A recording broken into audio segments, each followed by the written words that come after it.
puppet strings, running fast and crushing dreams. For who's gonna win the big shiny rings? Behind the doors they're getting brief. It's so clear to see.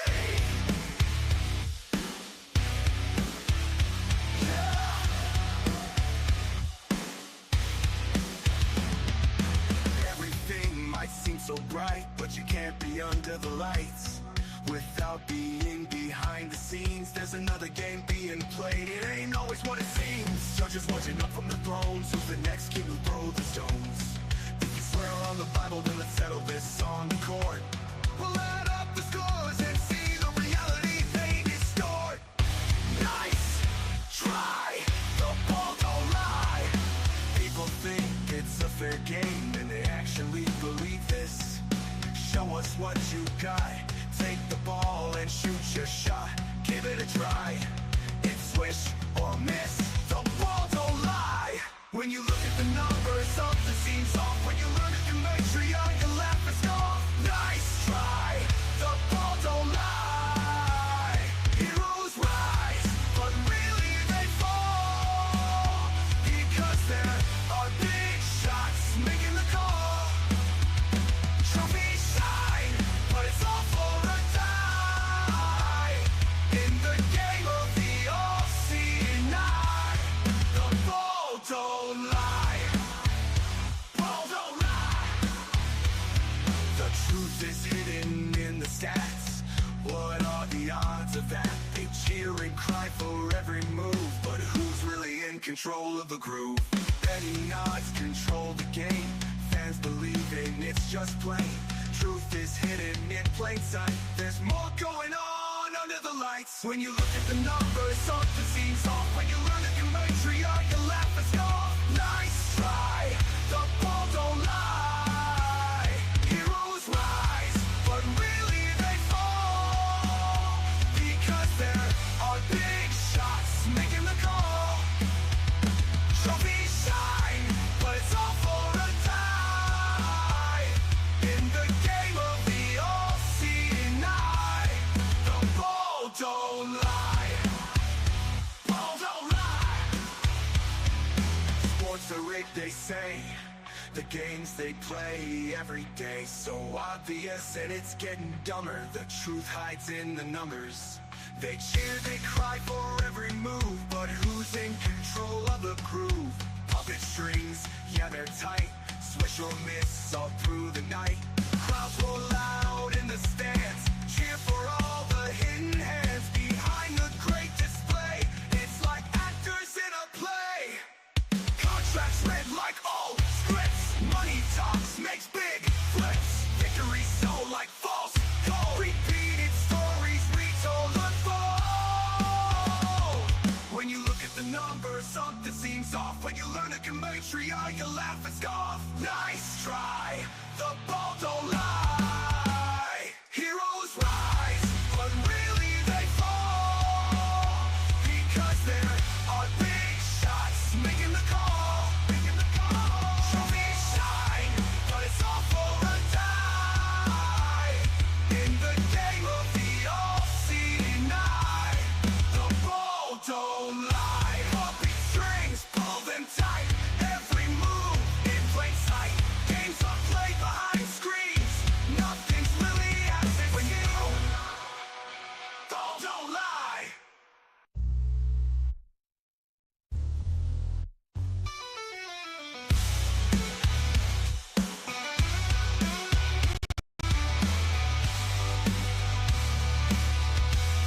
The ball don't lie. Ball don't lie. Ball don't lie. Ball don't lie.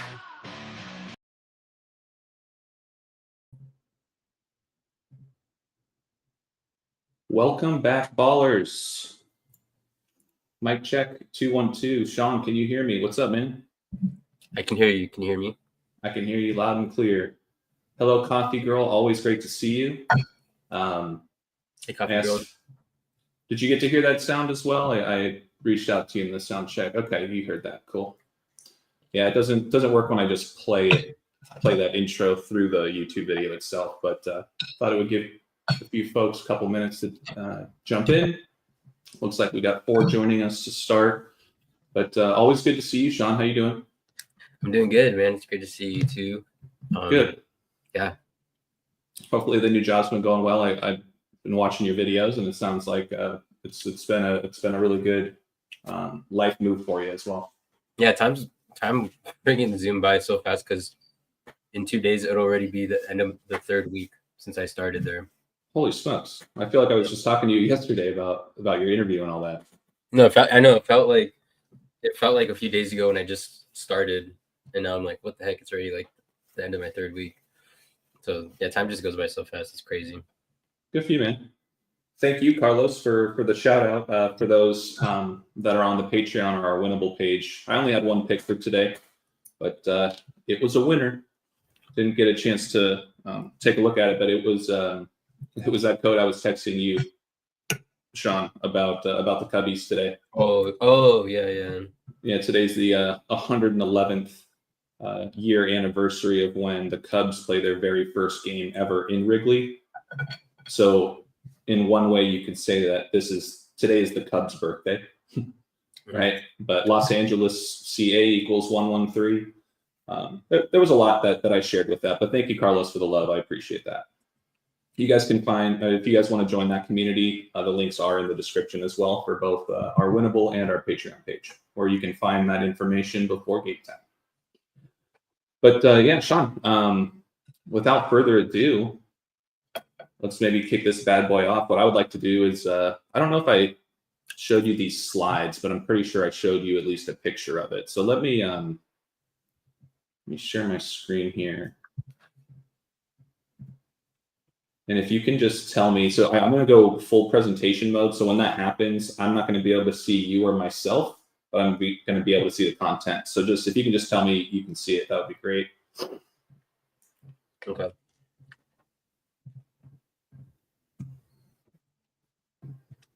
I can see it.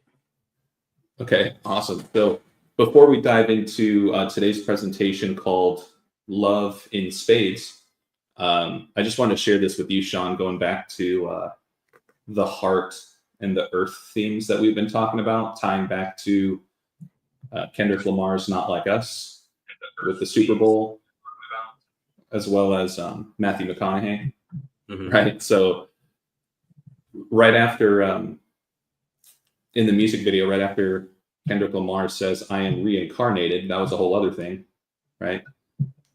He then says, "Woke up looking for the broccoli."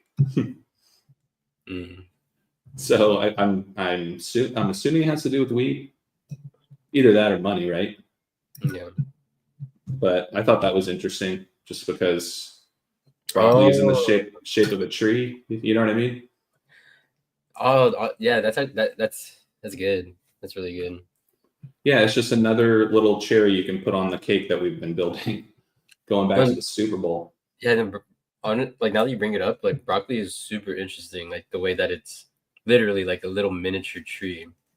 Yeah, like that's exactly what it is. You know what I just noticed? It has Rocco right in the middle of it. And in my Clay book, I talk about why Clay's dog's name is Rocco. So that's just right off the top. I can see Rocco right in the middle. I can also see coli at the end. But yeah, no, for me, this scene right here from the music video, Kendrick Lamar, Not Like Us. Remember this? Look at this. Yeah. This is kind of towards the end of the music video, but it says right there, elevator here, with the arrow pointing at the trees. And it goes right back to, green being the heart chakra and how heart is an anagram of earth, right?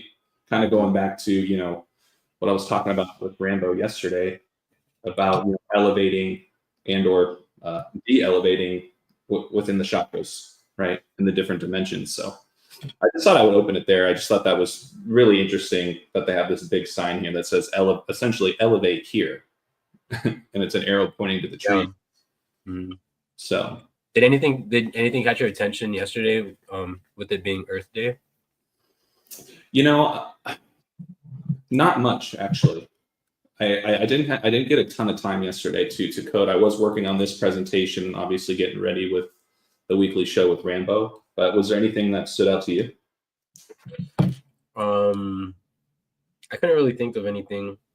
I mean, just like for me, like at our work, we had it was kind of interesting because we had like a little Earth Day hangout at work, and part of it was like playing like games, like the kind of games that you would play like as a kid. Because we played like there was like a word scramble, we played Pictionary, just like Earth Day theme stuff, and I just thought that was just really interesting because it connects to like the stuff that we've been talking about with like the heart and being a kid, you know, being like a child. So I just thought it was pretty interesting. It wasn't anything like super crazy, like specifically I could put my finger on, but like just that in itself I thought was noteworthy.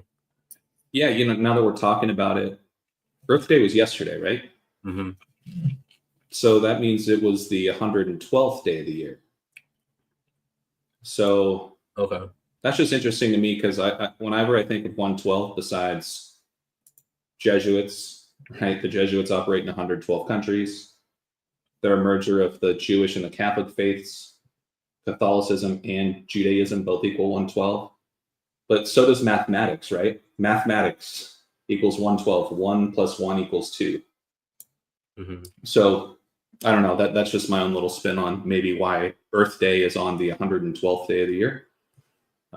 Could be something more with that, but that's about all I have with regards to that at the moment. So let's dive right in, you guys. This episode is called Love in Spades.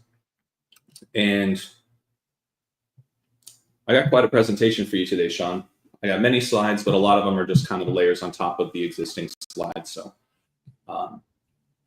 ultimately, one thing that was always kind of sitting in front of my face, especially with when you and I were talking about, remember the movie I was sharing with you about Airborne? And yeah. The guy's parents moved to Ohio. We talked about Ohio is for lovers.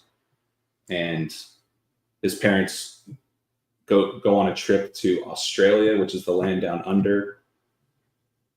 I never really took in much thought into how in a deck of cards, right, the spade is the upside down heart, essentially, right? Mm-hmm. So it's kind of that yin and yang, if you will, between the heart and the spade, right? The red and the black. And we'll touch on that in a little bit as well. But really where it started for me, Sean, actually, I'll jump into that in a second, but just so anybody is curious, the phrase love in spades means to love something or someone very intensely. And it is a way of expressing a deep and passionate love, similar to saying someone loves something enormously or very much. So the phrase love in spades is another term for very intense love, right? And when we look at the relationship between the spades and the heart, the spade symbol resembles an upside down heart, right? Like we just said, with a stem.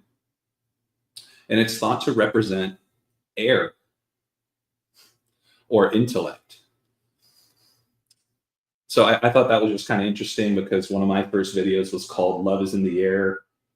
And, you know, we were talking about how Tiger Woods said love is in the air about his relationship with Vanessa Trump. And then you have the Target episode or Target commercial, latest one for Easter coming out called Love is in the Air. And so to think about that, like love, the heart, well, the inverse of it represents, it's a symbol that represents air.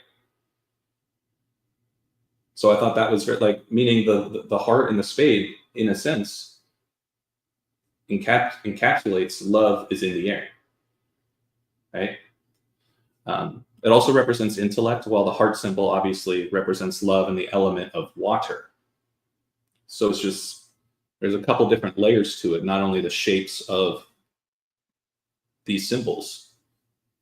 but they also represent the air and the water, elements of matter.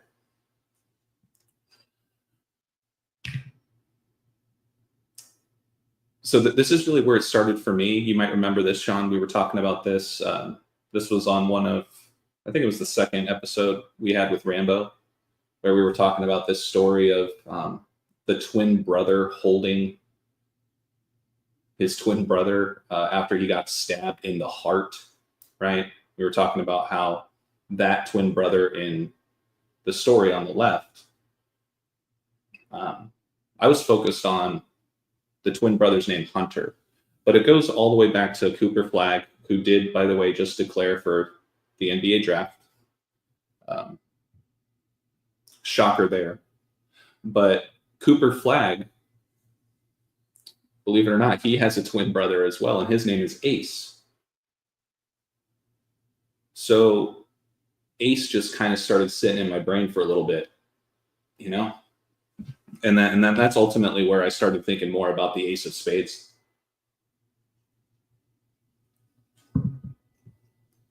You might recall the song Ace of Spades by Motorhead. It's the song that I remember first hearing it on Tony Hawk's Pro Skater. Mm-hmm. So next what we're going to do is we're actually going to dive into that song a little bit. I've been listening to it a bit more just to take it in, and that song slaps, dude. I like that song a lot. But before we take a look at the lyrics, I just want to point out that in the bass ciphers of Gematria, just take a look how Motorhead and Judgment share perfect overlap in 3 of the 4 bass ciphers, and how Love and Spade also share very similar numbers, perfect match in Pythagorean, and just an inverse of each other in ordinal.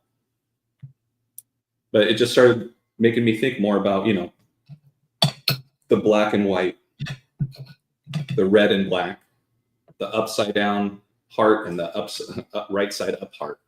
And just thinking about kind of just the Judgment connections that align with it. Do you have anything to add with that?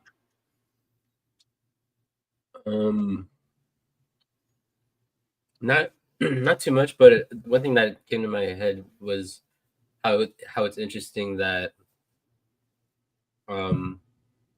ace is also a tennis term too, right? Like how love is.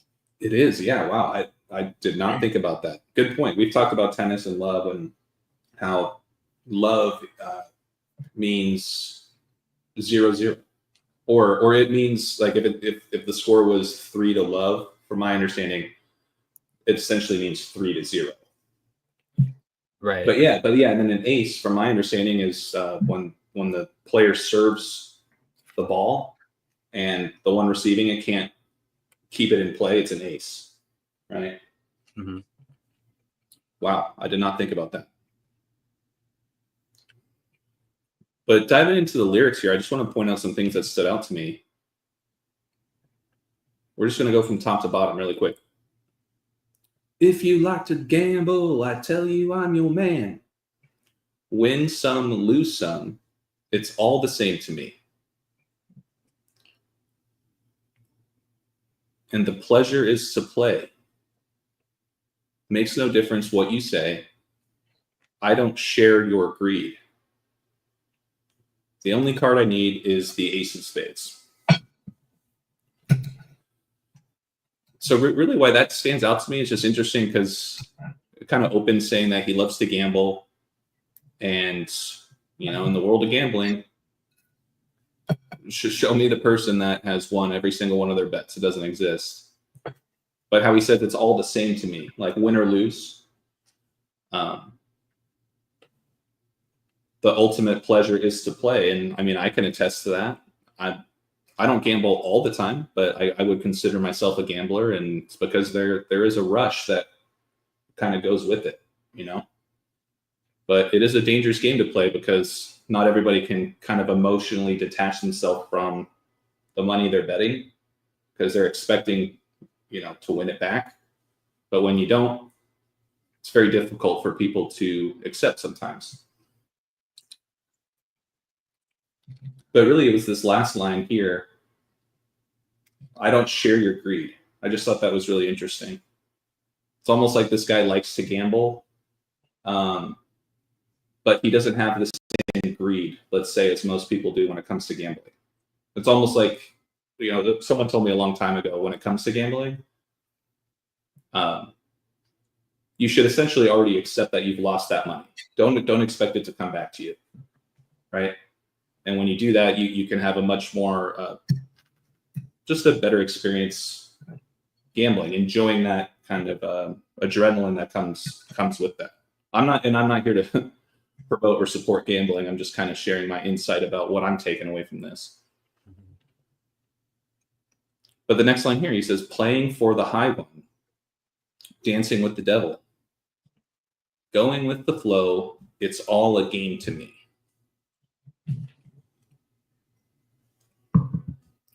And this part of the presentation isn't necessarily for me to break down every single lyric and have a full-blown word-by-word interpretation of all this. I just wanted to share with you guys what I just thought was interesting about this song as I was thinking more about the love and the heart and the Ace of Spades. Here's what got a little bit more interesting. For some reason, I feel like this song has come back to me in this particular year, because we are in the year of the snake. And we've talked about that quite a bit. But he throws in two numbers here, 7 or 11. Snake eyes watching you. Double up or quit, double stake or split, the Ace of Spades.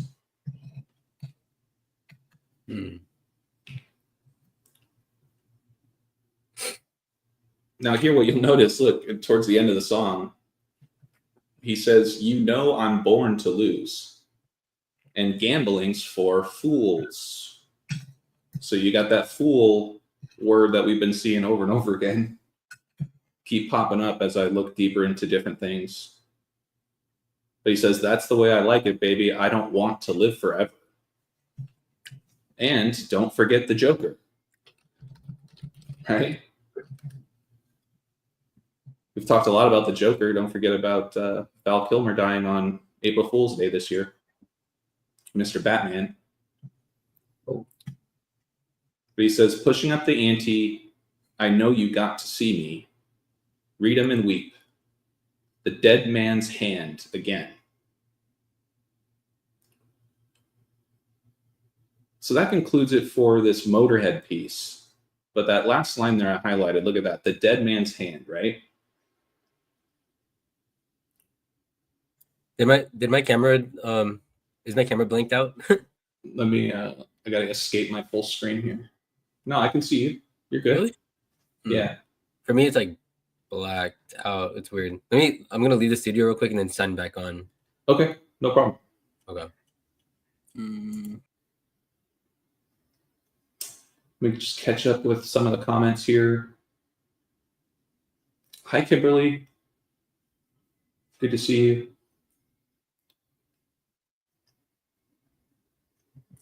Kimberly says, a bit off topic, but when presentation finished, can you give your thoughts on Smiley Face Moon 425? Kimberly, if you wouldn't mind just elaborating a little bit further in the comments. I'm not sure what you mean by Smiley Face Moon 425, but I'm guessing there's supposed to be a smiley face moon this Friday, the 25th. That's my guess. Could we get a thumbs up or something in the chat? I just want to make sure that you guys can hear me okay. See Sean okay. Sean, are you good? Yeah, I'm good. Okay.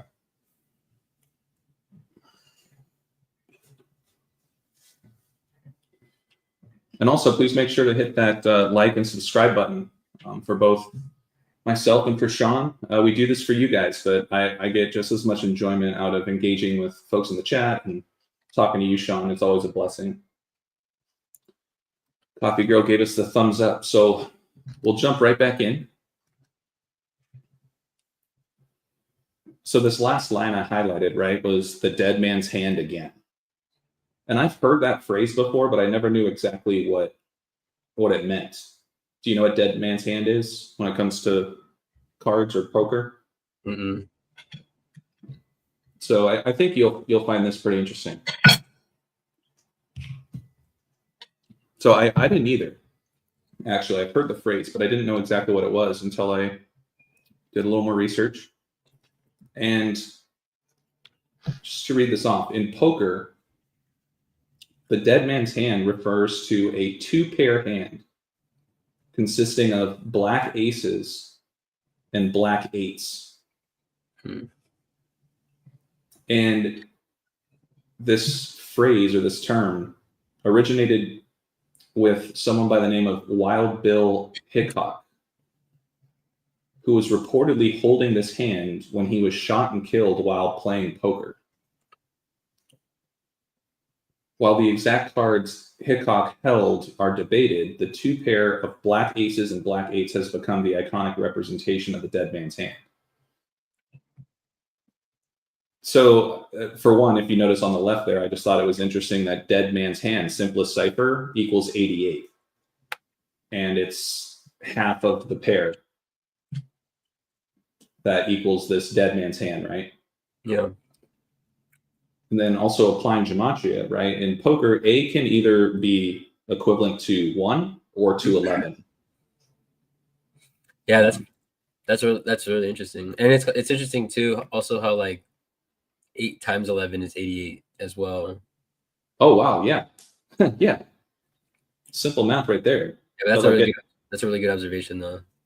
Yeah, so you could look at this hand as 1-8-8-1 or 11-8-8-11, right?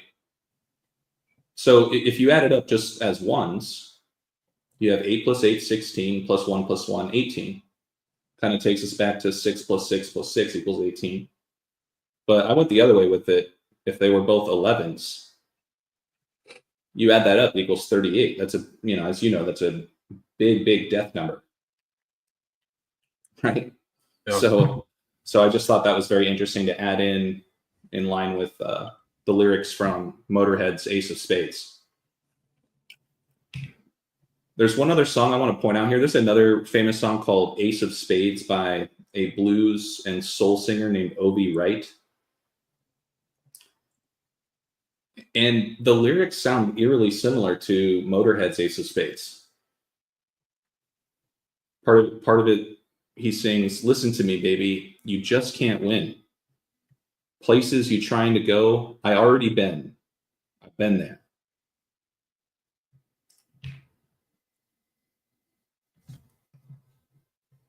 And here he sings, "Wait a minute, there are some men call themselves a king. All they want in life, shout back to them, diamond ring. There are weaker men, call themselves a jack." And here we go again. We have the fool line.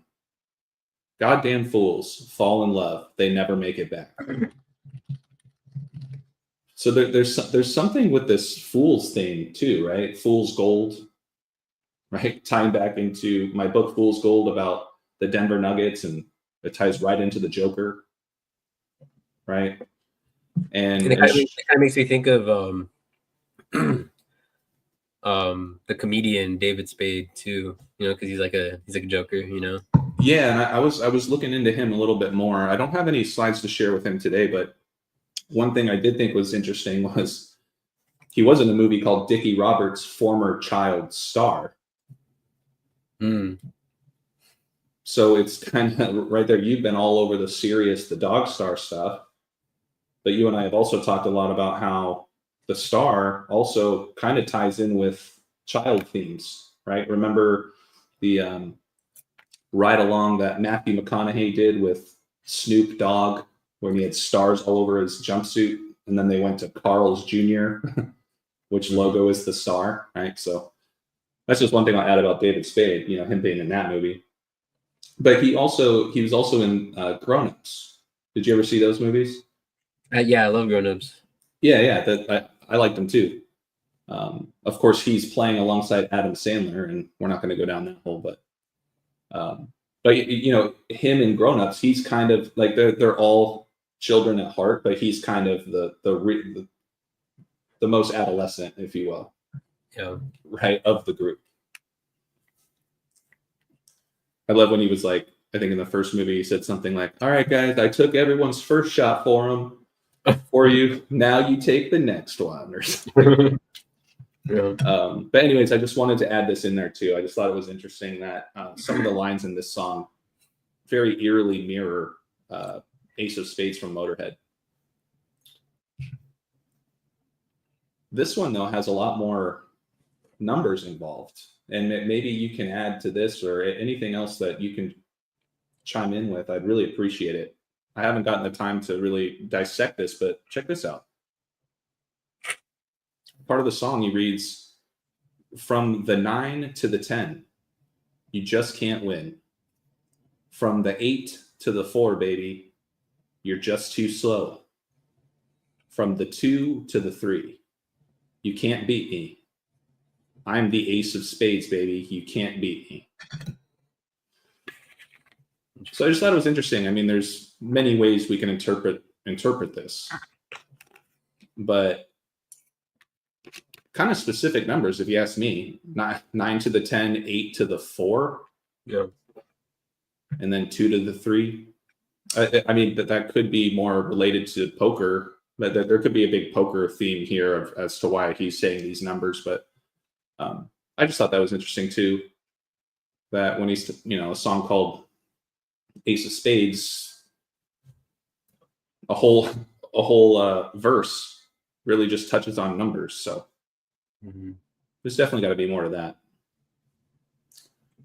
But really quick, I guess, just to take a quick pause before we get into the next section.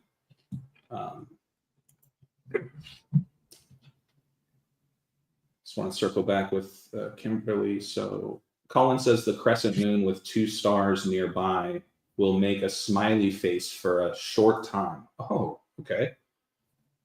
Kimberly says, yes, Google crescent moon upside down with Venus, Saturn for eyes.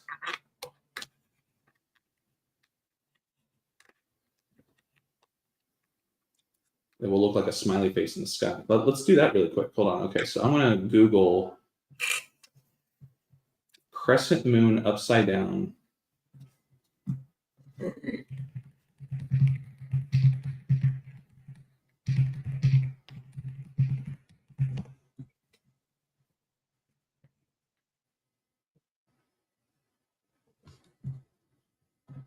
Let me get my screen back up here.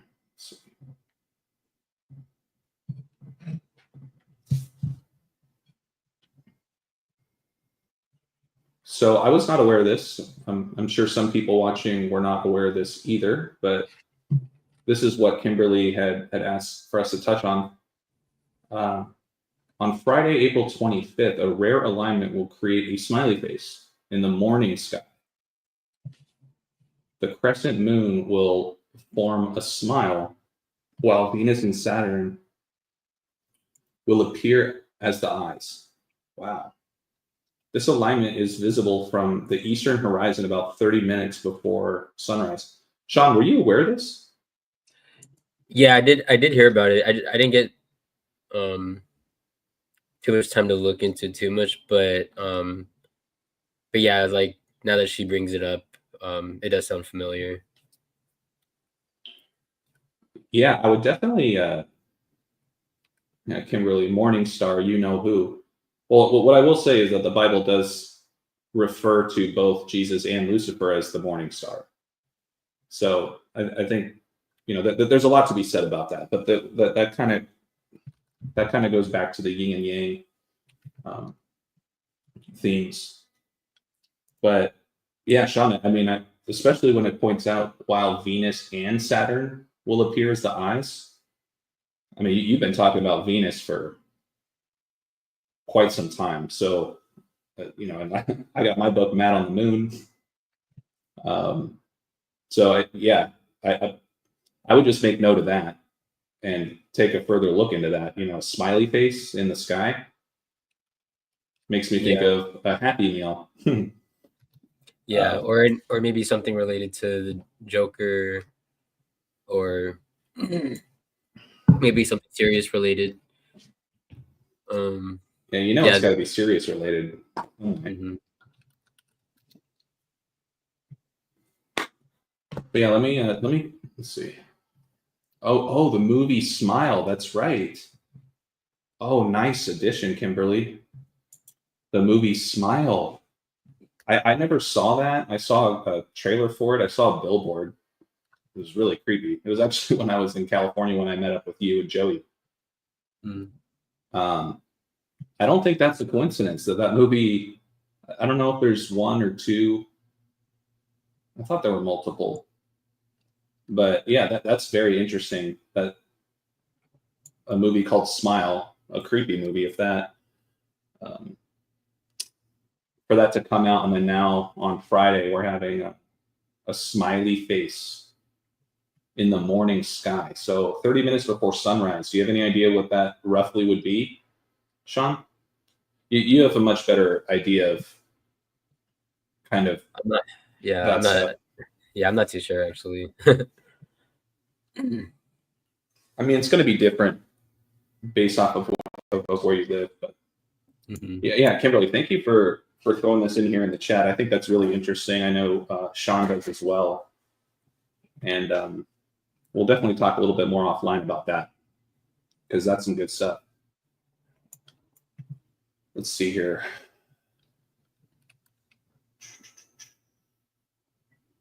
All right, so we're going to keep it moving. So, you know, the first part of this presentation, right? We were touching on. Wait, I think I found something. Sure. What do you got? Let me just double check real quick. Dark Knight. So maybe you can look into it. Oh shoot, that was close. There. Oh wait. Okay. Well, Sean, do you want to share your screen? Yeah, I can do that real quick. Okay. I'm sorry.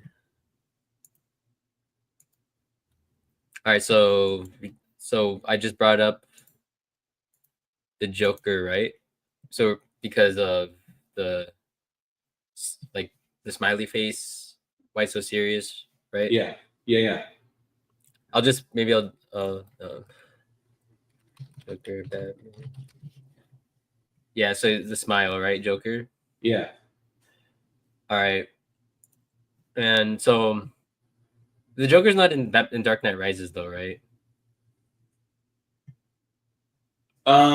No, Dark Knight Rises was Bane, I thought, right? Because it was Dark Knight with Heath Ledger. Yeah, that's interesting. It makes it less interesting, but I guess I'll still show it. But because if you go from the Dark Knight Rises to that eclipse, I mean that alignment. One second. So Dark Knight Rises.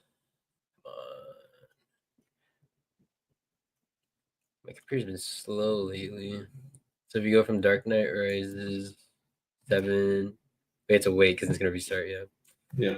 7/20/2012 to, so it's 666 weeks, which is interesting.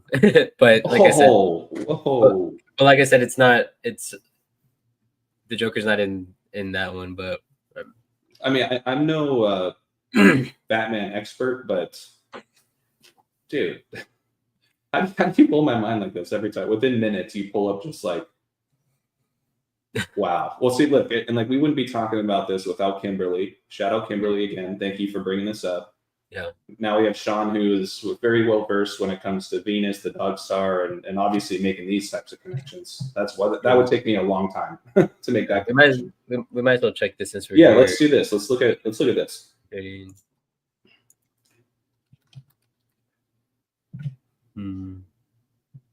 134 weeks on the nose. Yeah, that's definitely got something. When it's like that, it's always peculiar. Yeah, Colin says I would say that is correlated, meaning the 666 you mentioned, because it's still Batman. I mean, in other words, it was the follow-up movie after Heath Ledger died, right? Yeah. So even though Joker's not in it, But when I think of 134, just with my basketball background, I just think of, I look at that as the date April 13th. That is the date of Kobe Bryant's last ever game in the NBA. Yeah, and this is, wait, didn't she say something about was it our births that this many weeks apart, or was it something else? Oh, you mean in our texts? Yeah. I don't think it was that. Hold on, I'll pull it up. Yeah, because I was just pulling that late last night. Yeah, you and I were born exactly 937 days apart. Oh, so that's 134 weeks then, right? Because I remember you brought up the 134 weeks. Oh yeah. So I said, including the end date, your birthday and my birthday are a span of exactly 134 weeks. Oh my God, we literally texted this to each other last night. Dude, that's crazy. Wow. Yeah. So speaking of 134 weeks from Smile to the Smile Moon is the exact on the nose the amount of days or amount of weeks apart from my birthday and Sean's birthday. Oh wait, you're 89. Wait, what? I'm 90. You're 90? Yeah. Wait, I'm 91. Did I get it wrong? Oh shoot. You know what? I put you at 92. I thought you were 92. Okay, that's all good. You're 91. Okay. Well, that is still quite a quinky date. But wait, okay, so is Francis's funeral supposed to be this weekend? I think it's Saturday. Yeah. Is that the 25th or is the 25th Friday? Well, 25th is Friday. Oh, okay. Because I was gonna say that's pretty interesting because when you look at that span, so from that movie to the 25th. So when you look at the properties of this number, it's wow. 267, 2 times 67, which the new pope is going to be the 267th pope. Yeah, which is also 267 is the Philadelphia area code. So and it's also the 175th composite, and Pope Francis equals 175. So that's pretty interesting. Wow, that's a great addition. Yeah, so if you look up Pope Francis. But yeah, so I think the official memorial is on Saturday, the 26th. And for anybody watching that's a sports fan, that just so happens to be Aaron Judge's birthday as well. And don't forget, he wears 99. Judgment equals 99. Right. So, anyways, go ahead. Oh yeah, I was just saying that that 175 or the 175 is the 134th composite number, and Pope Francis equals 175. So holy smokes. Kind of interesting, I guess. Yeah, that's amazing, dude. I mean, that's about all I got though, so I can give it back to you. No worries. Let me get things back where we're at here. You know, while we're on the topic of Ace of Spades and cards, and that's going to be a running theme with this presentation today. Don't forget that the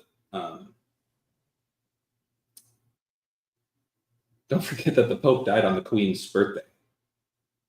Queen Elizabeth, right, who died a few years ago. So for me, I feel like the universe, that there's a reason why I'm in this card theme, this little card journey, if you will, because you also have the Queen in a deck of cards, don't you? Yeah. So the King, the Queen, the Jack, the Joker. Anyways, to segue now, we were talking about some songs. Next, now what we're going to do is we're going to dive into a couple movies, TV show or two. So a lot to break down. I'll do my best to go slow. And Sean, please, once again, feel free to chime in or interject wherever you see fit. So next, we're going to dive into a movie called Interstate 60. Now, I haven't had a chance to watch the whole thing. I started it, watched some of the clips that, I don't know if it's AI that's listening to me as I'm talking about different things, but I stumbled upon a clip from this movie. I think it was on Instagram, and it just blew my mind. But this is an older movie. I want to say it's like late 90s. No, early 2000s. Doesn't really matter. But I highlighted up here at the top. Notice that one of the actors' names is Chris Cooper. And the main woman in the movie is Amy Smart. So it just makes me think about the heart, smart. My dog Cooper loves hearts. And it's really about leaning into knowledge, right? Leaning into knowing. Yeah, and then you're talking about like the IQ. How, like, remember how you're talking about how the IQ, your IQ. Oh, yes, exactly. IQ, right? Q, the 17th letter, and how IQ almost equates to I love you, right? Because Ohio is the 17th state. Ohio is for lovers. IQ, yeah. Thank you for reminding me of that. That's already so tucked farther back in my head. So thank you for bringing that back up. So yeah, this is the movie Interstate 60. From what I've watched so far, it's actually fairly entertaining. So I would recommend it. But there's a scene in the movie, by the way, what's this actor's name again? Because we've been talking a lot about Back to the Future and whatnot. And I forget. Christopher Lloyd? Yeah, Christopher Lloyd. There you go. So Christopher Lloyd is one of the characters in this movie. I guess to rehash, ultimately, this guy on the far left, played by James Marsden, he essentially is trying to break away from the family tradition of becoming, I think it was a doctor or a lawyer, and he wants to get into a completely different field. And he goes on this kind of road trip to find himself. And he meets a lot of people along the way. So it's a life's journey and a lot of lessons learned. But part of it, he does end up hospitalized, it looks like. And Christopher Lloyd's character comes in and he plays a game with him while he's sitting on his, sitting on the bed. And all he asks the main character to do is, he said, I'm going to start showing you cards and I'm going to start going faster and faster. And all I want you to do is just tell me what suit I'm holding up.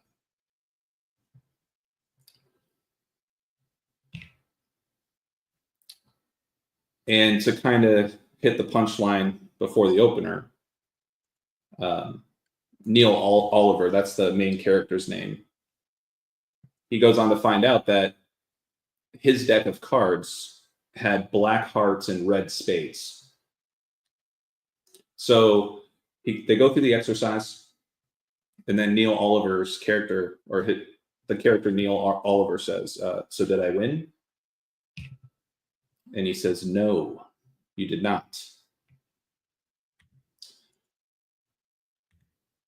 And he explains and he shows how, he had black hearts and red spades. And he goes, come on, that's like cheating, right? And he says, well, that's a cool trick, but there aren't any card games with red spades and black hearts. And Ray, played by Christopher Lloyd, says, well, how do you know? And I know there's a lot here on this screen, but this was so profound to me, so I just want to read it. So Ray, right, the one in the green coat holding up the cards, in response to when he said, come on, that's like cheating, there aren't any card games with red spades or black hearts, he goes, experience has conditioned you into thinking that all hearts are red and all spades are black because their shapes are similar. It's easier for your mind to interpret them based on that past experience instead of being open to the idea they could be different. What we see what we expect to see, not necessarily what's really there. And this next sentence just blew my mind. Children who have never played cards always pass this test. Makes you wonder how many other things are right in front of you. Sights, sounds, smells. that you can't experience because you've been conditioned not to. The good news is, if we do the test again, you'll pass. Once you're aware that there can be black hearts and red spades, you'll be able to perceive them. Your brain's wiring is like the interstate highway system.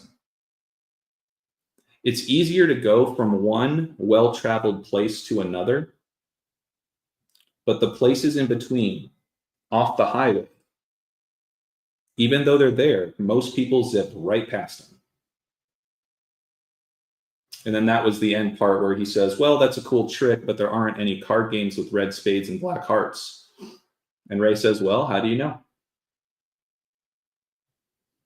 So I just kind of want to pause there for a second. I just thought it was a really profound scene, right? It just talks a lot about how what we see, and but we can't always trust our senses because we've been conditioned to look at things a certain way and expect them always to be a certain way. And his mention about children pass this test every time, to me, it goes back to being as a child, right? Humbling yourself as a child, how you enter the kingdom of heaven. What were your thoughts on that?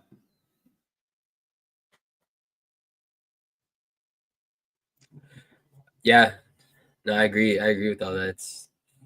It's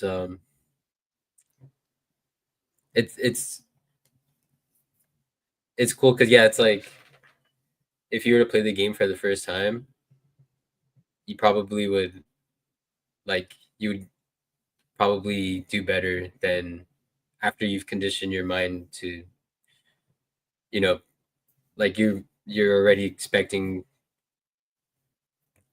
like you think it's what your brain expects or whatever automatically, but like if you never saw any of those at all, and it was the first time, and someone was like, all right, so I'm going to show you like what this is and what that is, and then you'd probably be able to get it right, as opposed to like after playing so many different card games and like you've already like taken away the freshness of the information, Yeah, it makes me think about reading too. Did you know that we don't read every single letter in a word? Like when we learn to read, right? We're able to make out what the words are. There was a really cool like paragraph I saw written, and every single word was spelled wrong. Right? They were just anagrams of the words that they should be, but you can still understand the entire paragraph. Right? So I don't know. I just thought that kind of overlapped with really what Christopher Lloyd talking to Neil Oliver in this scene. Mm-hmm. So keeping it moving here, going back to the burger themes, there is a scene in the movie as well where they go to Blue Diamond Burger. It just makes me think about Kendrick Lamar's Not Like Us, where he goes to a burger joint, right? And this is actually a pretty funny scene. This guy here on the far left, very scrawny older man, he comes into this diner and he asks to get 15 double cheeseburgers, and everyone in the diner just thinks he's nuts. And then he ends up ordering the entire counter is full of food, and he ends up eating the whole thing. They're betting on it. It's an interesting scene, but I just want to throw this in there because it just goes back to the child themes again. There's something about children and kids' meals and cheeseburgers, all that kind of stuff that I can't escape either, right? We've talked about Matthew McConaughey, him in Dazed and Confused, hanging out at Top Notch Burgers, and his character in that movie talks about how even though he's graduated high school years ago, he loves how the girls stay the same age even though he gets older. But I thought I would just throw that in there. Next, we're going to segue a little bit more back into the air, Love in the Air themes. A couple things I just wanted to share with you, Sean. So obviously we've talked about how Caleb Love played for the University of Arizona, and the state of Arizona was founded on Valentine's Day, right? We've talked a lot about that stuff. But a couple news headlines that I zipped past me. This was 5 days before this year's Super Bowl, you had a skydiver plummet to death in Arizona. So the whole air and sky theme, right? And he's the second parachutist to lose their life there in just over a week. This other story towards the end of the month, shortly after the Super Bowl, just 2 weeks later, Arizona police investigating after multiple skydivers have fallen to their deaths. So once again, this whole air and sky theme with obviously death. I just want to circle back to what I pointed out in my first Love is in the Air video about how in college basketball, Caleb Love and Arizona defeated the Ducks, right? And you and I have talked a bit about that Duck and Love theme, and we're going to dive deeper into that in a minute. But Caleb Love beat the Ducks on Mia Love's death date this year. You know, and I did a whole other video about MIA, right? Missing in action, love is missing kind of stuff.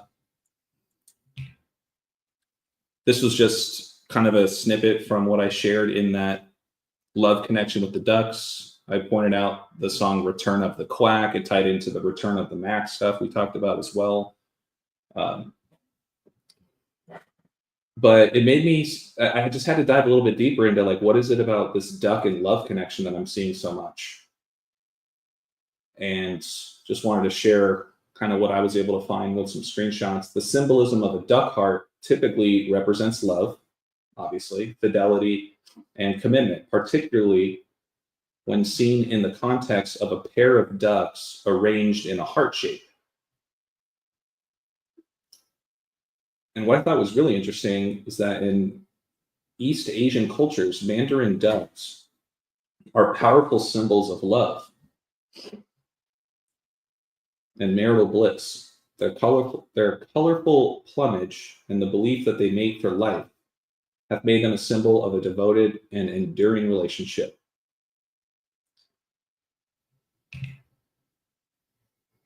So I wanted to say that because I wanted to segue into now one of the TV shows I said I was going to reference. Have you heard of this show, Sean? Love on the Spectrum? Yeah. We've talked about it together too, but yeah, I'm familiar with it. I love this show. It pulls at my heartstrings, pun intended, every time. But yeah, it is a pretty popular show these days. You can find it on Netflix. But it's essentially about people that are on the spectrum when it comes to autism and those types of folks trying to find love, obviously, right?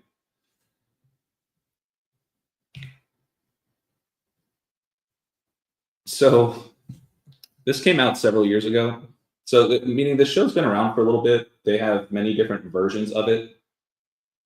They have a US version, a UK version, etc. But I came across this article I thought was interesting. How Love on the Spectrum stars give updates. Michael has a message for his future wife. And the thumbnail has him holding up two ducks. I watched the video. And he speaks pretty well for being on the spectrum, but it looks like he is reading off of something, obviously, but I found this from a video, Love on the Spectrum, Where Are They Now? But he says here, he holds up the two ducks, and he says, these ducks are a symbol of love and relationships. Sit them side by side to strengthen and bind. I think it's interesting, too. He has that yin and yang symbol right behind him. You see that?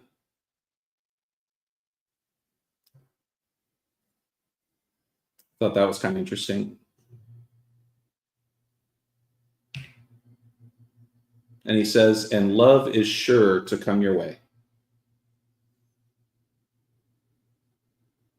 So over time, like I told you, my dog Cooper, he loves duck hearts, believe it or not. I'm not joking. And just thinking of the Ducks and the Ducks facing Arizona, found out on Valentine's Day, etc. Sure enough, I just dove a little bit deeper and I saw this, and I thought that was pretty interesting. This is from a different version of the show, but the latest US version, I just finished the season. And one thing that this gentleman, Tanner, says multiple times, he always tells this joke. He says, "Why do ducks have feathers? To cover up their butt quacks." So I just included kind of some moon symbolism in here as well, because you and I have talked a bit about like Happy Gilmore, right? And the ass and the moon. And when you moon somebody, right, you're showing them your ass, your butt.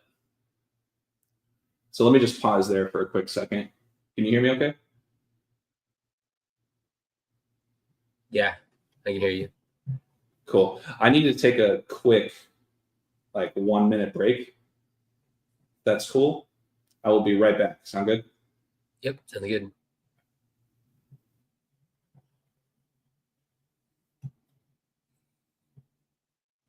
I'm gonna get some water too, actually. Stay tuned.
Hey guys. Hey Sean, I'm back. I guess I will just take this quick second to remind you guys to please hit the like and the subscribe for both myself and for Widow's Son. We always appreciate your guys' support. The purpose of these lives are to obviously bring like minds together and grow the community. So appreciate you guys hanging out with us. But yeah, so I was touching on, the love and the duck themes. Excuse me. But going back to this whole Arizona thing, this goes back to my alma mater as well. Keep in mind about these skydivers apparently falling to their deaths and whatnot. But I saw this on the Barstool Arizona Instagram page. And they showed this video. It was during a baseball game where they had two different skydivers, if you will, coming in on parachutes that both took really nasty falls. What I want to point out in this story, if you notice, it says here, 2 paratroopers were injured at a baseball pregame ceremony on Saturday, April 12th. Tucson fire personnel responded to the University of Arizona's High Corbett Field, where 2 paratroopers suffered hard landings during the Arizona Baseball Military Appreciation Night pregame. So I just thought that was interesting because all I did was measure from the state of Arizona's founding date to the date of this story. It was exactly 57 days. Just like how hard landings in Arizona baseball both equal 57. I mean, I found that in like 30 seconds. Mm-hmm. Hard landings also equals 666 in Sumerian. Just like helicopter. Just like Cooper flag. or Cooper DeJean, just like first pick, just like Blue Devils, who played Arizona on their way to the Final Four. I was thinking more about Arizona, right? As I've said a million times now, founded on Valentine's Day. But going back to the card thing, Sean, check this out. The 4 suits in a deck of cards also are traditionally linked to the 4 elements of matter. Did you know that? I didn't know that. I didn't. So we talked earlier about how the spades represents air and the hearts represent water, right? Air and water. But the diamonds represent earth and clubs represents fire. Don't forget about what I mentioned in that movie, Interstate 60. They were at Blue Diamond. But I wanted to point that out, and I included a little logo here of the Arizona Diamondbacks logo. And here I want to shout out Rambo, the Truth Codes. I wouldn't have found this without him, with him pointing out how Michael Jordan, he actually had a stint with the minor league team in Arizona called the Scorpions. And what are the odds that just the colors alone, right? The colors of the Bulls are black and red, just like the spade and the heart. And it's the same color as the Scorpions. You know what I mean? Yeah. And when I thought even further, right, Sean, there's a lot of folks in the community, and even those not in the community, that are really concerned about a financial collapse, the crash of the dollar.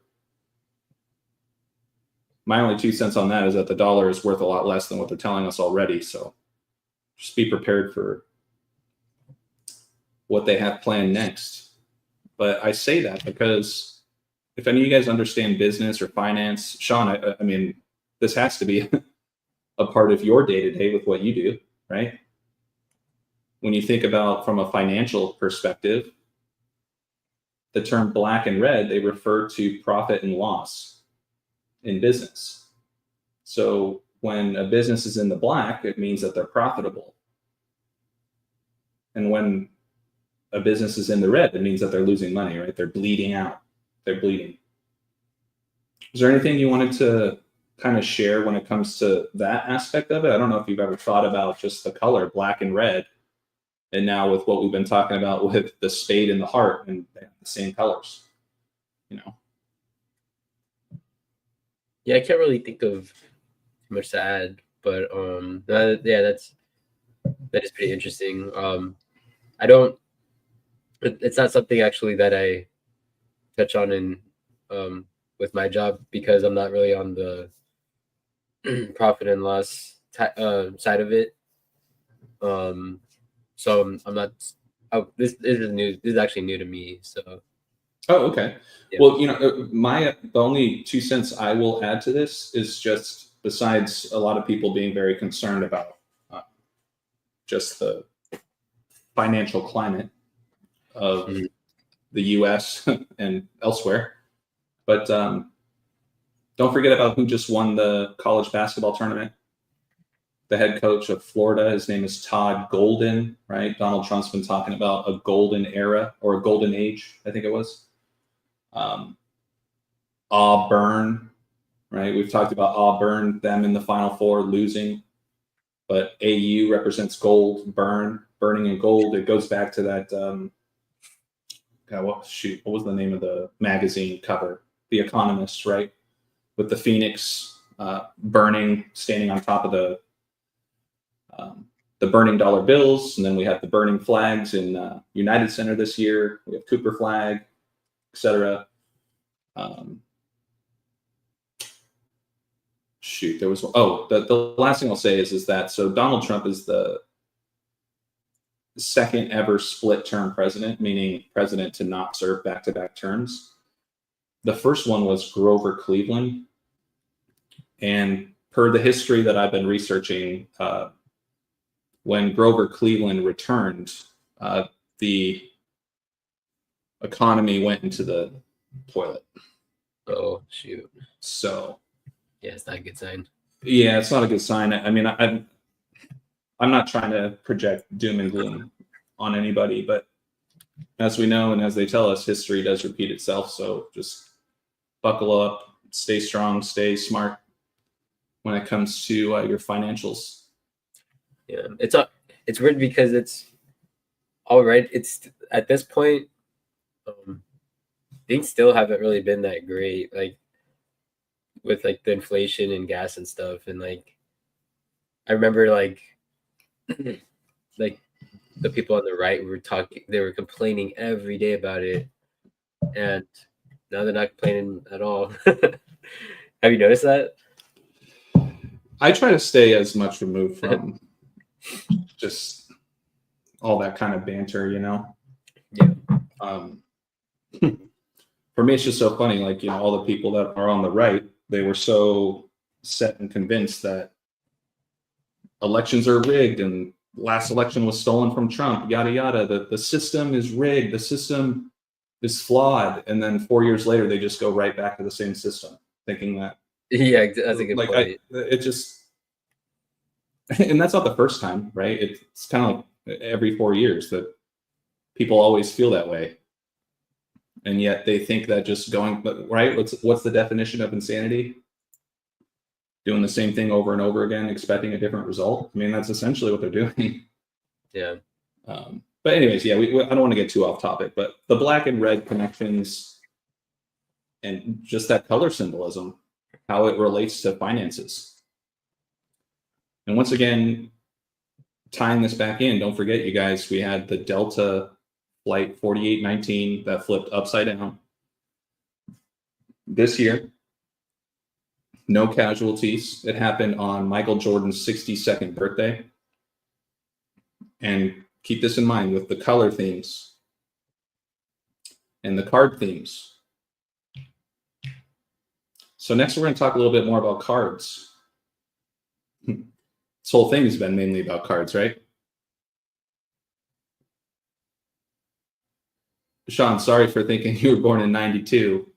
Oh, you and I are born a lot closer together than I originally thought. So you might recall traveling as a kid where, you know, airlines used to give out decks of cards. I remember that. I never really traveled that much as a kid. So that's fair. Yeah. And many people probably haven't had that luxury or weren't able to. I always hated flying. I still do. It gives me so much anxiety. But for those of you guys that don't know, you know, way before the digital era, right? Airlines used to hand out playing cards to passengers. It was a complimentary deck of cards that, I don't know, they either put in the seat pocket, or if you asked for it, they would have decks on deck, if you will, to give people some cheap entertainment that's portable.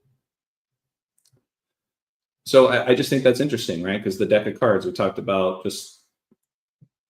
just all the esoteric symbolism that aligns with a deck of cards, and then now they're handing out these decks of cards to folks while they're in the air, you know?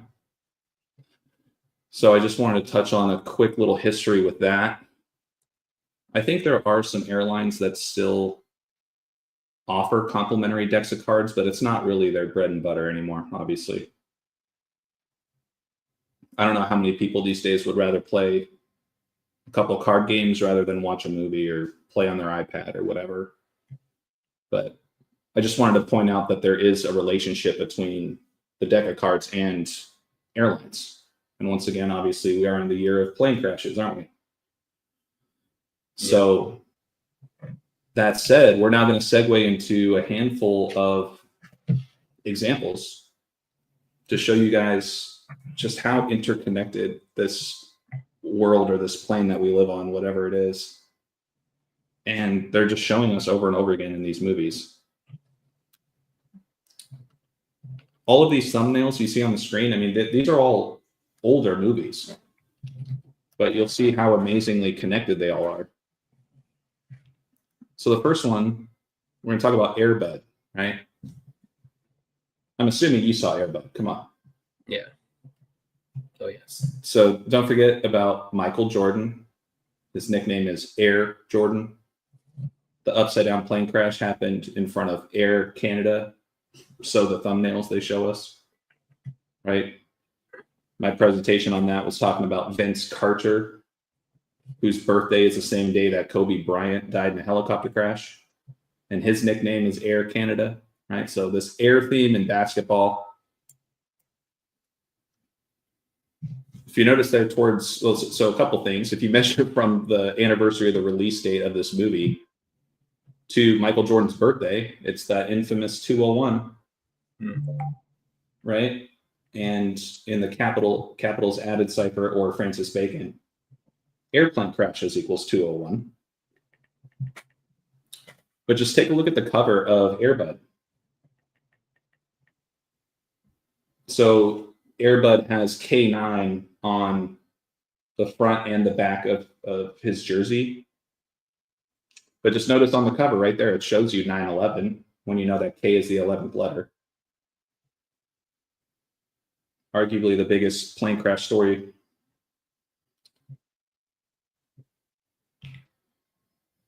We've talked also about the movies Flight and Sully. What are the odds of this, Sean? Look at this. So Flight, did you ever see Flight, by the way, with Denzel? It's a great movie. I haven't. Dude, you should seriously, please do. I will, because I love Denzel Washington. Yeah, no, me too. I'm telling you that this movie is fantastic. Flight, I really like it. It's one of my favorite of Denzel's. But what are the odds of that, dude? The release of Flight, which I'm pretty sure he flips. Yeah, that's what it was. He flips the plane upside down in that movie. And then you have the movie Sully, Miracle on the Hudson. That movie released exactly, not a day to spare, 201 weeks apart. Wow, that's crazy. Right, so you have the Air Bud, Air Jordan, Air Canada connections, 201. And then you got Sully and Flight, two pilot movies that released exactly 201 weeks apart from each other. Wow. Well, next, we're going to segue to a show called Supernatural. Sean, I was telling you about that. Have you dove into that show at all? I haven't got to yet. It's all good, man. I'm still very early into the very first season, but check this out, man. The 4th episode of the entire series happens to be an episode called Phantom Traveler, and it's about essentially a demon that infiltrates different people and gets them to do very outlandish things, and it all has to do with plane crashes. So I took the time to kind of just look a little deeper into this, and right out the gate, I was like, holy smokes, I was just talking about the 104s with Sully, right? Sully, Miracle on the Hudson. But just to go slow here, notice that this episode, Phantom Traveler, it first aired on October 4th, 10/4. And we had the Hudson helicopter crash happen on April 10th, 10/4.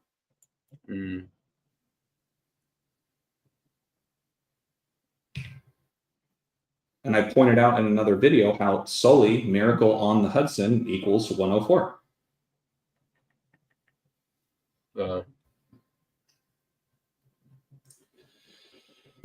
Tying back to Interstate 60, check this out, Sean.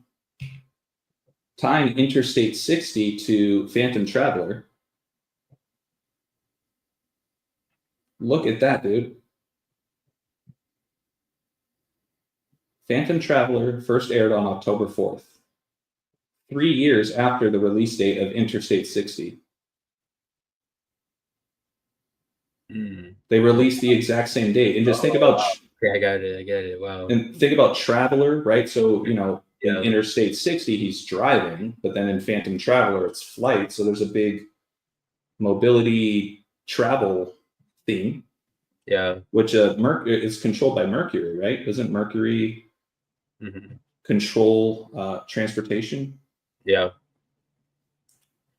So what are the odds that Phantom Traveler in reverse and Interstate 60 and Francis Bacon both equal 217, going back to Michael Jordan's birthday and the upside down plane crash? Yeah, that's interesting. You know what I mean? Like this was back in 2005, you guys. This was 20 years ago. But here it is, fits perfectly. Yeah. We're getting towards the tail end here, by the way.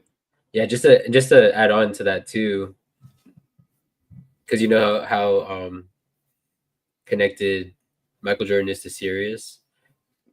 Yes. So what is it again? The song Sirius was playing. When exactly was it again? Like in terms of Michael Jordan? So I'm sure you've heard the song, the Chicago Bulls intro song. Yeah, that's what I'm referring to. Yeah, it's called Sirius. Yeah.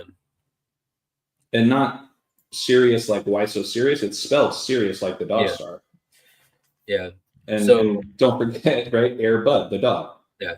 Right. So yeah. So just to add to elaborate on that. So 104. So Sirius is a fixed star in the sky. In the stars, they have like the fixed stars, they have coordinates on the ecliptic. So the degree that Sirius is located at, fixed at, is the 104th degree in the sky. So 104. Holy smokes. Yeah. Wow. So that adds on to the Michael, totally like corroborates that Michael Jordan connection. Yeah, I mean, you have Kobe and Jordan heavily tied together just through their basketball days, and now they're both heavily tied into air collision stories. You know? Yeah. Both in the year of the snake, right? Yeah. Wow. You're going to have to teach me a bit more about just the coordinates and stuff.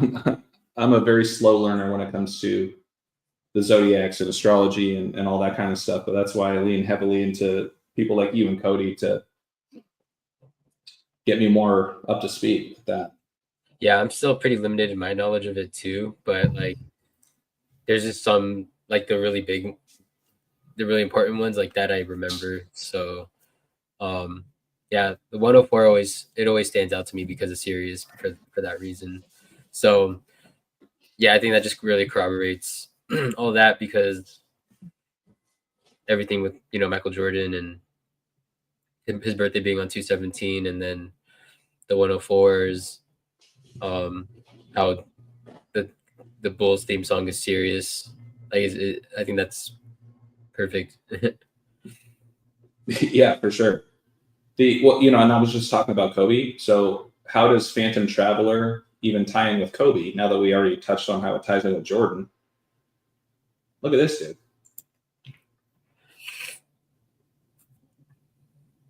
So for those that don't know, Kobe Bryant Day is the day after his birthday. How perfect. But that matters because that date is written 8/24, right? He wore number 8 or number 24.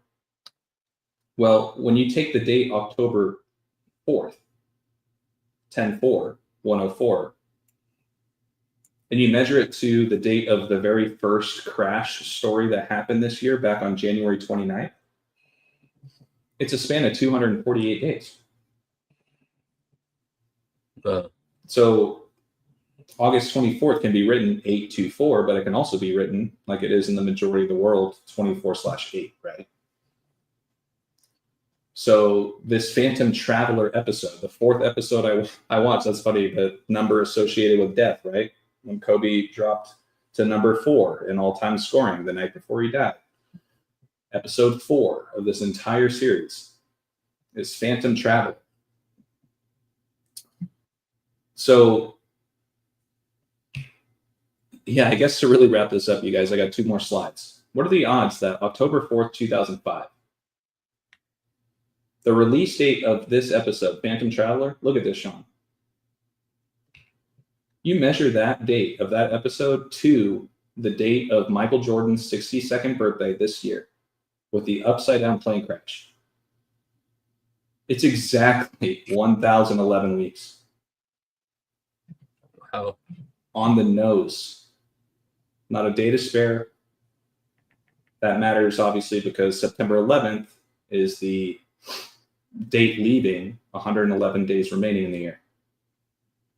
Wow. And if you take that date, well, in other words, 1,011 weeks can also be 7,077 days, right? 7 days in a week. And we've talked about this. World Trade Center, September 11th, both equal 77. And Pythagorean, don't forget about Flight 77, hitting the 77-foot Pentagon exactly 77 minutes after takeoff. That just blew my mind, dude. Phantom Traveler, this episode, measuring to the date of the upside-down plane crash this year. Yeah. Look at that, dude. Airtight, pun intended. Unbelievable. Seriously, you can't make this shit up, dude. The last slide I have for you guys, I had a thumbnail on it earlier, Final Destination. This movie scared the crap out of me as a kid. I don't even know why my parents let me watch this. It was terrifying. But the opening scene of this movie, Final Destination, first of all, just notice Final Destination equals 17-2. Why does that matter? Well, goes right back to Michael Jordan, doesn't it? His birthday, February 17th, same date as the upside-down plane crash. And what do you have it that February 17th leaves 317 days left in the year? Oh, wow. And Final Destination was released on March 17th, St. Patrick's Day, the date written 3/17. Wow. So that concludes my presentation, Sean. I want to add something to that last slide. Yeah. So regarding the 172, this is something that do you want to share screen, or do you want me to just keep this up? Yeah, we just keep it up. So my friend Casey Jones, like, you're familiar with him now, right? Casey Jones. Yeah. So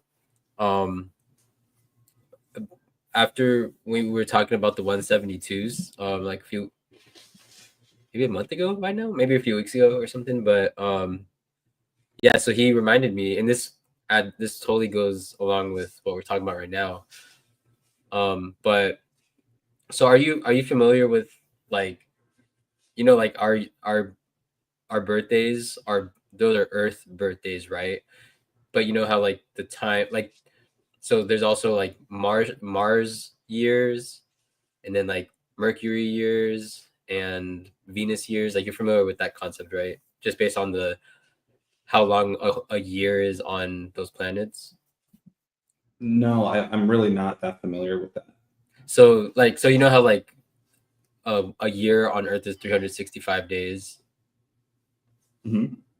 So a year on Mercury is 1 year is actually around, like, it's like a little bit less than 88 days. So you're talking about the life cycle of each zodiac. I think it's like one full orbit, like a full right. Yeah. So yeah, I guess what you're saying, yeah, pretty much what you're saying. Okay. Too.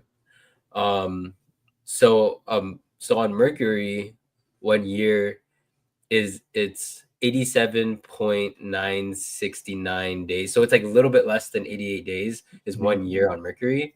So Kobe, he died exactly on his 172nd Mercury birthday. Oh, wow. Exactly. Yeah. Holy smokes. Yeah. Pun intended. Yeah. So that was something that that he informed me about, and I think that just really does add on to this last slide right here, especially like knowing how he died, what we were just talking about, and his connection with Michael Jordan and all that, and the 172 is just like spot on, you know. And then Michael Jordan's birthday being 17 too, and then that crashed being on 17 too as well. So yeah, I just wanted to add that. Oh, I appreciate that addition for sure. Yeah, Mercury birthdays and Venus birthdays, and those are the two I really look at, but they're really interesting. They're like, because sometimes like some crazy thing will happen on somebody's, like for instance, on Trump's 302nd Mercury birthday, there was a plane crash, and the airline, it was like flight 302 on his 302nd Mercury birthday. That's the kind of stuff I'm talking about. But where do you find that type of information? Are you using the Gematinator website as well for that? They have that. I don't have that membership, but they have the one where it's literally like when you're looking at the durations, it'll tell you the exact time, like the amount of days on each planet. So but I do it by calculation, because the two that I really pay attention to the most are Venus years and Mercury years. And so for Mercury, you would take the amount of days. So like Kobe, he was 15131 days old when he died. Oh, Cody's here. What's up, Cody? And then you divide the total amount of days by 87.969. So if you were to, so I can show you calculator real quick. Let me share my screen. Yeah, that'd be perfect. Hey, Cody, good to see you, man. I didn't get to catch all of your video today, but as always, oh, you got it. Yeah, you got to see it. I mean, from what I was able to check out, that was crazy. That's funny. Cody just woke up after our whole presentation.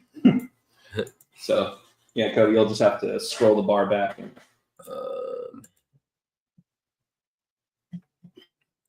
I'm sharing my screen right now, I think.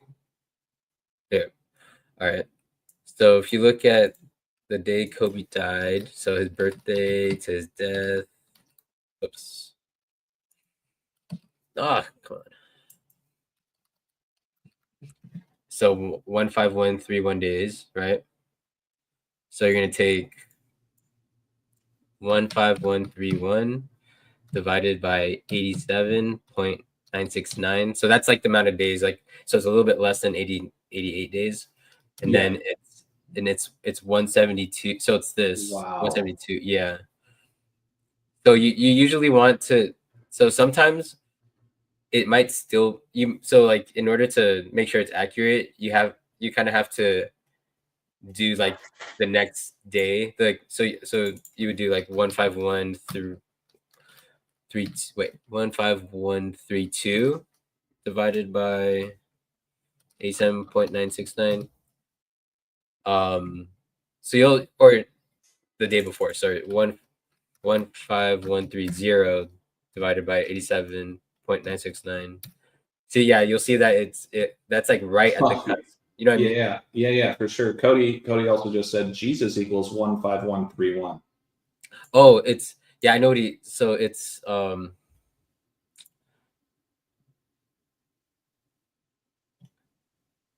how I remember hearing about that. I'm trying to remember.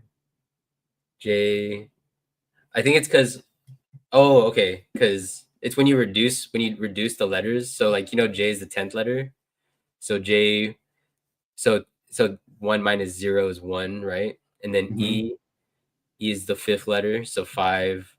And then S is 19, so 1 Got it. So plus, yeah. each digit, when you take Jesus, a 5-letter word, Mhm. and you break down each letter. Yeah, exactly. So Yeah. then Well, S, and I do see that Jesus Christ equals 151, and yeah. 31 is the 11th prime, and Jesus equals 11. So you got Mm. that. You got that too. You could split that kind of in half. 151 and 31 both tie back to Jesus. Wait, does it? Oh, okay. I thought there was something with 131. Like, Well, I'm saying if you type in Jesus Christ, yeah, you yeah, see the 151, and then yeah, if you just put in Jesus, you'll see the 11. yeah. 30, 31, the 11th prime. Oh, yeah, yeah, yeah. So you got 151 and 31, and what Cody shared. Yeah, he's shouting out Casey Jones as well for that one. That's the kind of stuff that I live for, man. That is like just it's so perfect. It's so perfect. Coffee Girl says, Cody wakes up and starts decoding. Blessings, Cody. This Oh is yeah, there something you go. interesting. Christ 32. This is something interesting I found um really recently. Because you know how Jesuit equals 1004, right? Yep. Mm-hmm. So Easter, and Pope Francis technically, like where I live, it technically was still Easter when he died, because it was like nighttime, but Right. like but it's from his 666 game to that day to Easter was that many weeks. Oh, So I think that's pretty interesting. yeah. No, for sure. It's also 88 days apart. See that? If you just take it from the Oh, anniversary, yeah, yeah, there's your 88 again. yeah. You're right. That's wild, man. And October 4th leaves 88 days left in the year too, right? Okay, there you go. Holy smokes. I should have added that to my presentation, right? With what we were talking about with the dead man's hand. Remember Oh, that? yeah, yeah, yeah. Dead man's hand, 88. They used to hand out decks of cards on planes. Oh, yeah, Cody made a good point. Because it was 1988. Like that's the year that Donnie Darko. It takes place in 1988. Mm. Yeah, I've never seen Donnie Darko. I'll be the first to admit that. I mean, I'm familiar with the movie. I've heard of it, but I don't know anything about it. I like it a lot. It's just as a movie itself. It's one of those that like it hits home. It really hits home. I'm gonna add that to my list because I've heard you and Cody especially mention Donnie Darko multiple times. Yeah, but it's interesting. You know how I mentioned like how um how Kobe died on his Mercury birthday. Like that's crazy. Like when you really think about that, because of how he died, like in transportation, dying on your Mercury birthday. And And don't forget too, really quick, Sean, about the story when he got out of his car to direct traffic. Do you remember that story yeah, before he died? So like that's another transportation story on the ground, and then he dies in the air, or yeah. so they tell us. Oh yeah, that's like it's almost like predictive programming in a way, or well, because that's ground traffic. So, Well, yeah, but but like think about Interstate 60, right? The movie that we talked about. That's all about travel in a car. yeah, And then we talked about Phantom Traveler, the episode from Supernatural about yeah, plane crashes, right? So, yeah. It's um, it, it's interesting because JFK also died on his Mercury birthday. jeez Louise, man, in a Yeah, car being yeah, shot. Yeah, I mean, Cody kind of reiterated what I believe you touched on towards the end, right before he jumped on. yeah, Died 172 Merc. 17/2 Jordan birthday. Yeah, let me just to get Cody a little bit caught up to speed here. It was literally the last slide that we were that I concluded with in this presentation. Right here, Cody, look at this. What are the odds that I don't know if you've ever seen this movie, Final Destination, but it's the very first movie. What are the odds that Final Destination equals 172? Just like Jordan's birthday, just like the upside down plane crash. It's the day leaving 317 days left in the year. The 66 prime, and Michael Jordan went 6 for 6 in finals, and he stands at 6'6", blah, blah, blah, a lot of that. But just notice that Final Destination, that movie was released on St. Patrick's Day, the date written 3/17. And then that's when, Sean, you were saying your piece about the 172 connection with Mercury. Yeah, there's also something really important. I just remembered a huge 172 that, can I share my screen again? Yes, sir. So, yeah, this is pretty epic. Oh my God. So he died on his 172nd Mercury birthday. In ordinal. Yeah. In ordinal. That's like holy smokes. on the nose. Wow. It's like, wait, did you have that in your back pocket this whole time? I remember. So after Casey told me about the 172, then I found that afterwards, and I was like, holy crap. But I forgot, like when we were talking about it right now, I forgot until right now. That, yeah. So I found it out pretty recently. Unbelievable. You know, let me hold on, because we're coming up on an hour 45. I wouldn't expect Cody to be able to check out this entire stream, but to go back one slide. Sorry, go ahead. Hopefully that shows like how important those Mercury birthdays are. You know. Absolutely.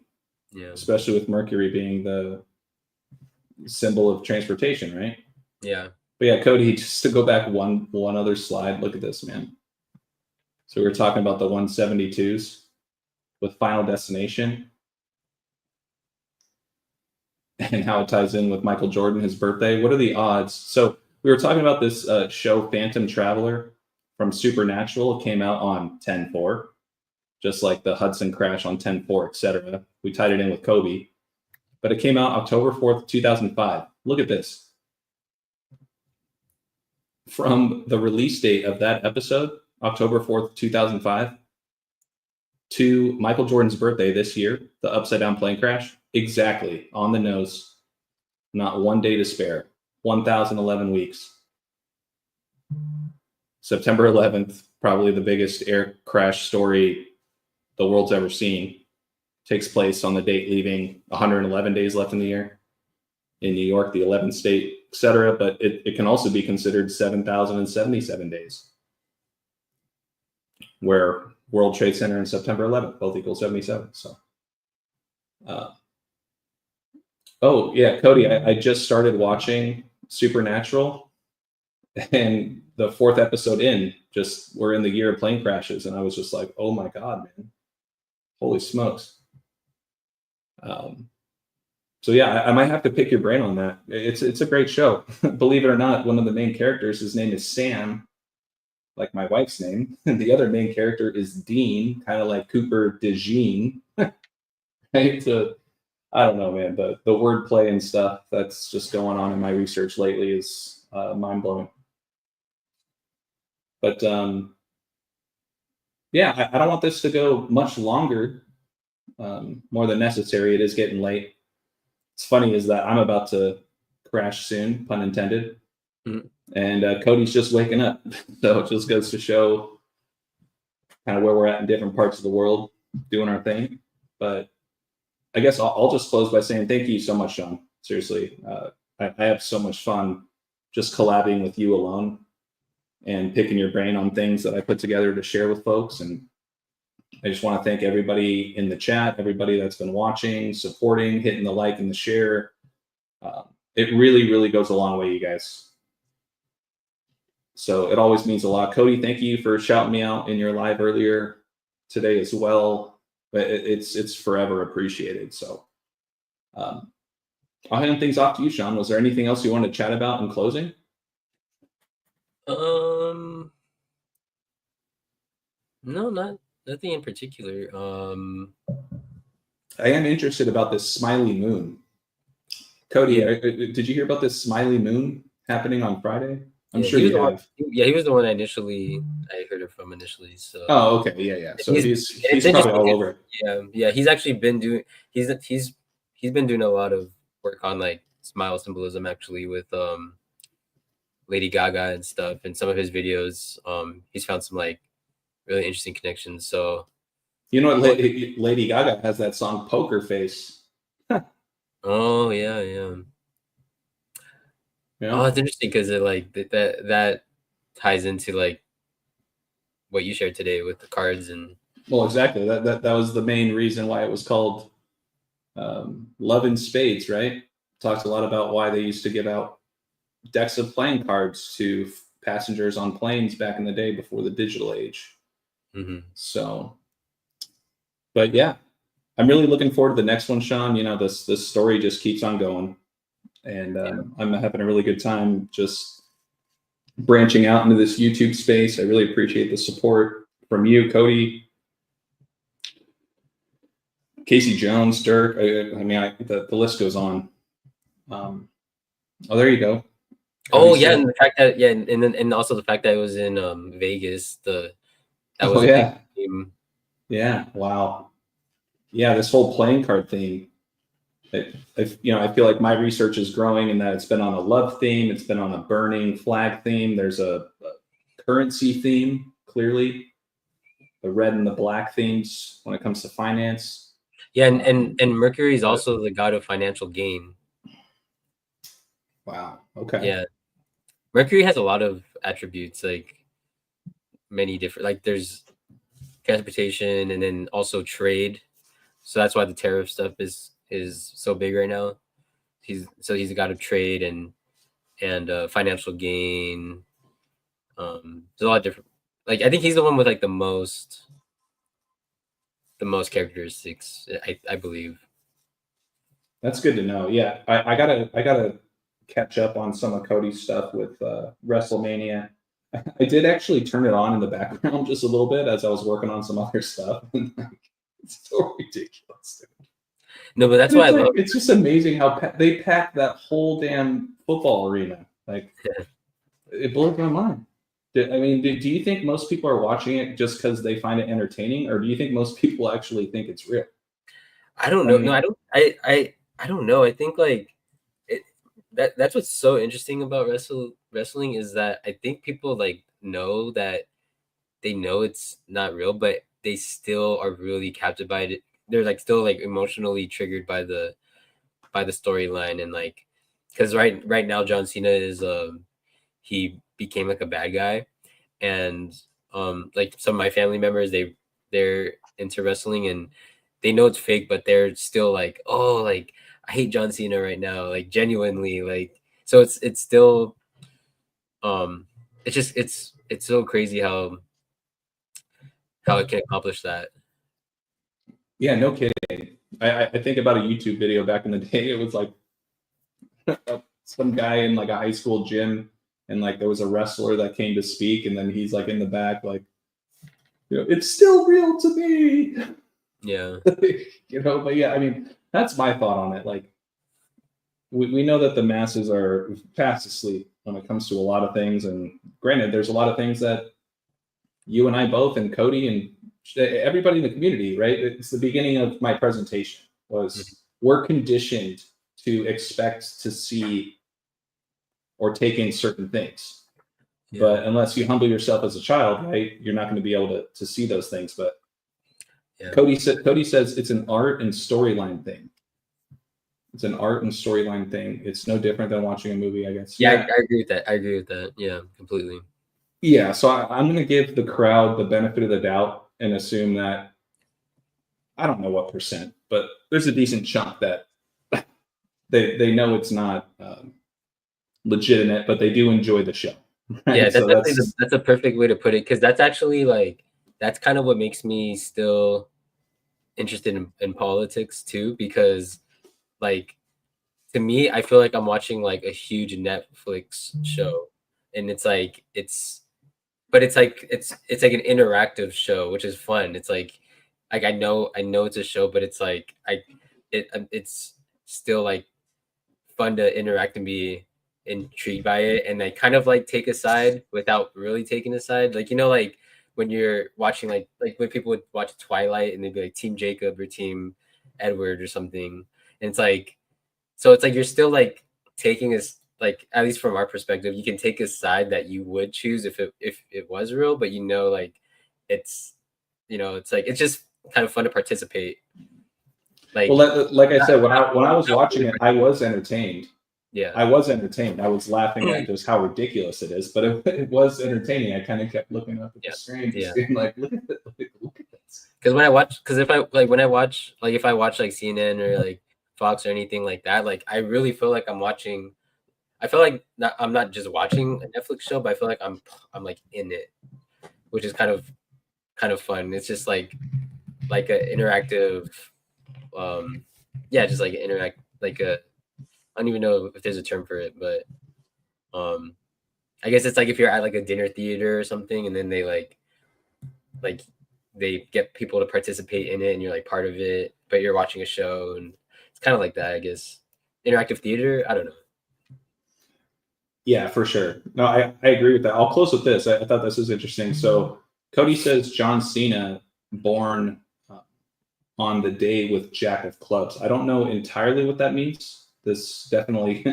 So the card. So the calendar is, I believe, each of us are associated with the card, like a deck of cards, because you know how like there's 52.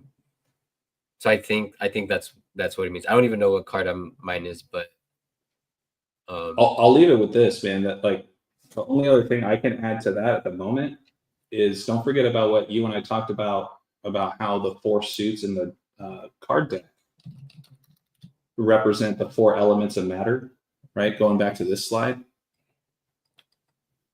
Oh, Spades equates to air, diamonds equals earth, hearts equals water, and clubs equals fire. I do not want to scare people here, but have you looked into what the Chinese year is next year? No.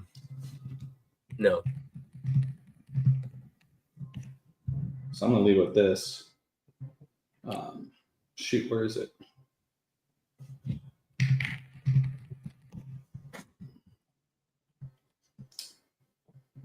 Let me just get back to sharing the screen real quick. So next year is the year of the fire horse. Oh, wow. And guess what? Look when it begins, bro. Look when it begins. Michael Jordan's 63rd birthday. Oh, shoot. That's crazy. Yeah, dude. Yeah. And so there's been a lot of fires in the news. There's been a lot of crashes in the news.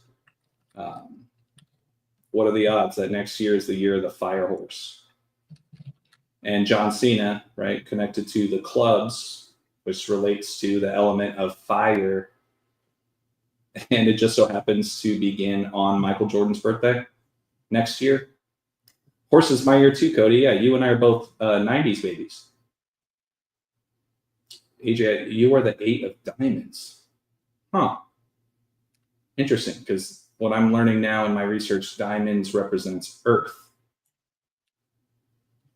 8, infinity. But yeah, next year is the year of the fire horse, and it begins on Michael Jordan's 63rd birthday. So I'll leave it at that, man. Obviously, we could talk forever.